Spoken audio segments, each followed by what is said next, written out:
जय श्री कृष्णा मित्रों आज जो मैं आपको बताने जा रहा हूँ वो मैं बताने जा रहा हूँ कि जन्म कुंडली में प्रत्येक भाव में ग्रह अपना कैसा प्रभाव देते हैं।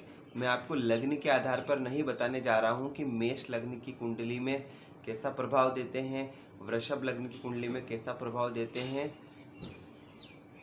आगे बढ़ते हुए कर्क सिंह कन्या तुला तक कैसा प्रभाव देते हैं, ये मैं आपको मीन में कैसा प्रभाव देते हैं ये नहीं बताने जा रहा हूँ। एक सामान्य में बताने जा रहा हूँ कि ग्रह अगर जन्म कुंडली के लग्न में विराजमान हो, चतुर्थ में हो, पंचम में हो, अष्टम में हो, नवम में हो, द्वादश में हो या सप्तम में हो, कहीं पर भी हो तो कैसा रिजल्ट वो देते हैं, कैसा प्रभाव वो देते हैं, यह मैं आपको बताने जा रहा हूँ। देखो, जन्म कुंडली अध्ययन करते समय ग्रह कहीं पर भी बैठा हो सकता है और वो तो लग्न के आधार पर सब सटीक फलादेश करना पड़ता है, लेकिन फिर भी एक मोटी मोटी जानकारी होना हमें क्षमा चाहता हूँ अत्यंत आवश्यक है कि ग्रह कहाँ पर विराजमान है और कैसा फल देने के लिए बाध्य है। ठीक है मित्रों, आज जो मैं आपको बताने जा रहा हूँ वो सूर्य से हम प्रारंभ करते हैं। ग्रहों के जो राजा है सूर्य देवता, वहाँ से हम प्रारंभ करते हैं कि सूर्यदेव कैसा प्रभाव देते हैं।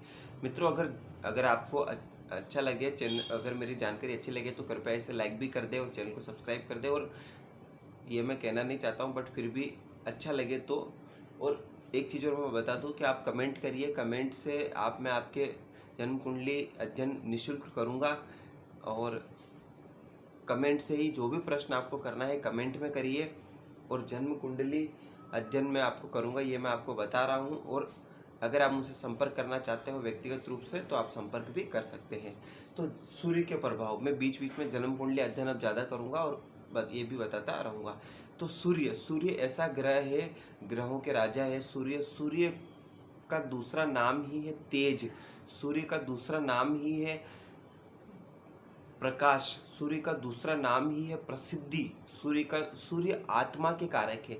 हर किसी के शरीर में जो आत्मा है उसके कारक है सूर्य, पिता के कारक है सूर्य, आपके पिता के कारक है सूर्य। यदि आप कहते हैं कि मेरे पिता से नहीं बनती, यदि आप कहते हैं कि मेरे पिता और मेरे जो स्वभाव है वो मैच नहीं करता, मिलता नहीं है, यदि आप कहते हैं कि मैं पिता के कार्य को नहीं कर पा रहा हूँ, या जैसे पिता का कार्य तो दूसरी अवस्था में देखा जाता है, मतलब पिता संबंधी या फिर आपके प्रसिद्धि में कहीं ना कहीं मान सम्मान में कमी आ रही है, तो कहीं ना कहीं आपके सूर्य में कहीं ना कहीं कमी है। सूर्य को आपको बलवान करना पड़ेगा। ठीक है मित्रों, जन्म कुंडली में सूर्य यदि लग्न में बैठ जाए तो व्यक्ति को अत्यंत निडर, पराक्रमी, तेजस्वी, ओजस्वी, उन्नत ललाट वाला और चेहरे पे एक तेज हो, जिसके चेहरे पे चेहरा जिसका खिला हुआ हो, वह लग्न में सूर्य को दर्शाता है। ठीक है मित्रों, और लग्न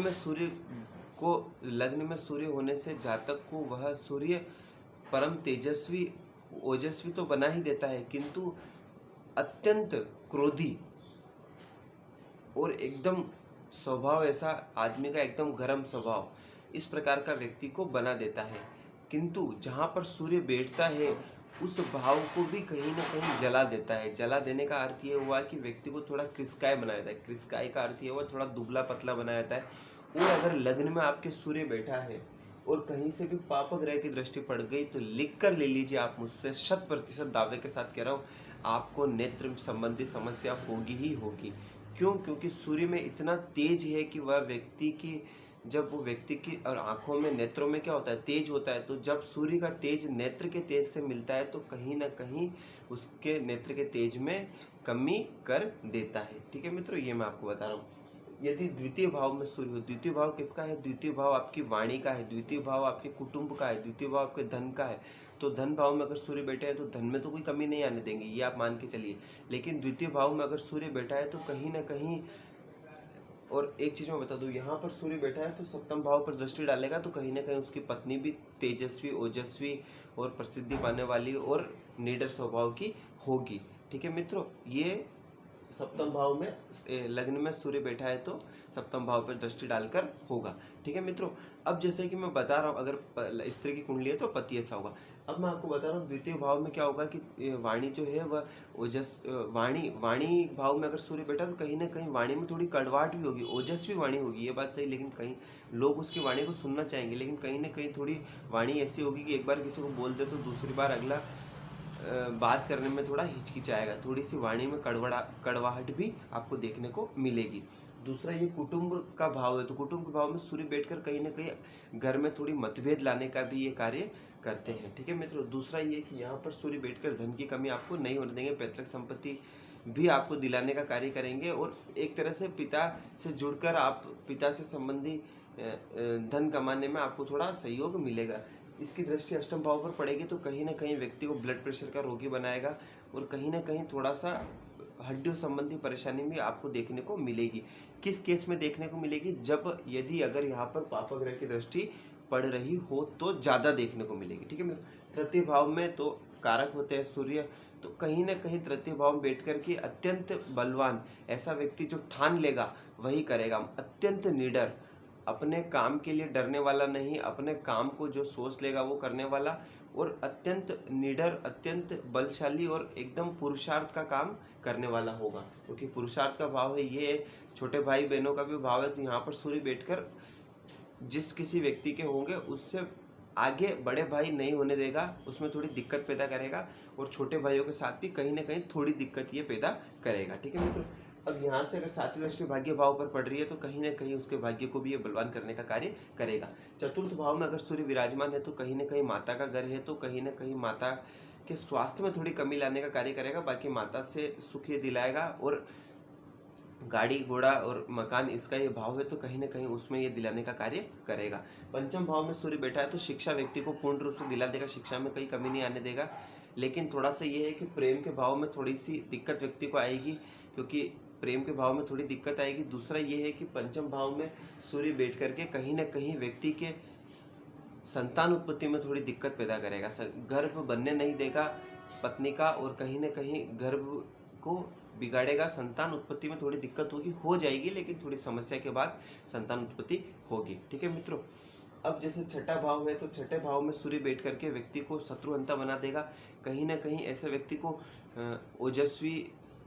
ओजस्वी का मतलब ये कि शत्रुअंता बनेगा थोड़ा सा, तो कहीं ना कहीं व्यक्ति को शत्रु तो ऐसे व्यक्ति के बहुत होंगे लेकिन शत्रु उसका कुछ बिगाड़ नहीं पाएंगे। ऐसा व्यक्ति थोड़ा सा ये है कि कहीं ना कहीं अगर यहाँ पर पापाग्रह की दृष्टि पड़ जाए तो कहीं ना कहीं थोड़ा सा व्यक्ति को नाम में कमी के बारे में बाद में बताऊंगा, लेकिन यहाँ पर बैठने का थोड़ी व्यक्ति के जीवन में प्रतियोगिता बढ़ा देगा, थोड़ा व्यक्ति के जीवन में संघर्ष को थोड़ा बढ़ा देगा, थोड़ा सा यहाँ बैठकर थोड़ा सा शत्रुओं से विवाद बढ़ा देगा, तो ये थोड़ी समस्या देखने को मिलेगी। यहाँ पर अगर बैठ जाए मान लीजिए सप्तम में सूर्य, तो कहीं ना कहीं पत्नी को ओजस्वी तेजस्वी, पति या पत्नी को ओजस्वी तेजस्वी बना देगा, पराक्रमी बना देगा, लग्न पर दृष्टि डालेगा तो पति को भी कहीं ना कहीं ऐसा ही वो व्यक्ति कर देगा।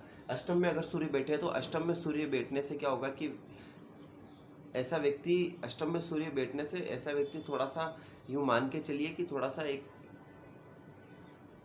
वैसे देखो आत्मा का कारक है सूर्य सबसे पहली बात, तो अष्टम का उसको दोष नहीं लगेगा।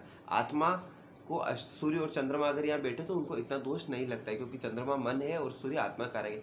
लेकिन थोड़ा सा यहाँ पर बैठ करके व्यक्ति को क्या है कि सूर्य थोड़ा सा रिसर्चर प्रवृत्ति का बना देगा, थोड़ा सा और थोड़ा सा क्या है यहाँ पर बैठकर थोड़ा सा व्यक्ति को एक उसके ब्लड प्रेशर हड्डियों में थोड़ी सी एक तो ब्लड प्रेशर बहुत ज़्यादा हाई कर देगा उसका, ठीक है। दूसरा ये कि हड्डियों में थोड़ी परेशानी होना, हड्डियों संबंधी परेशानी होना, ये थोड़ी समस्या यहाँ पर बैठ करके खड़ा कर देगा सूर्य। नवम भाव में बैठा है तो नवम भाव में तो सूर्य एक तरह से बहुत ही ज़्यादा कारक होते हैं, तो कहीं ना कहीं नवम भाव में बैठ करके व्यक्ति के भाग्य को बलवान करेंगे, उसमें कोई दिक्कत नहीं आने देंगे, ठीक है। और पुरुषार्थ पर दृष्टि डालेंगे तो व्यक्ति अपने पराक्रम अपने पुरुषार्थ से अपने भाग्य का लाभ ले लेगा, ठीक है मित्रों।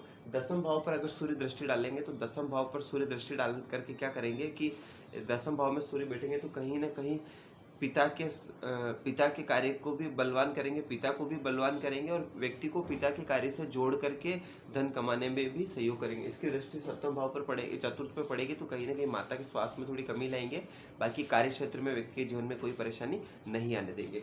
11वें भाव में अगर सूर्य बैठे हैं तो यह व्यक्ति को अति विशिष्ट कारक यहाँ पर बनाए थे।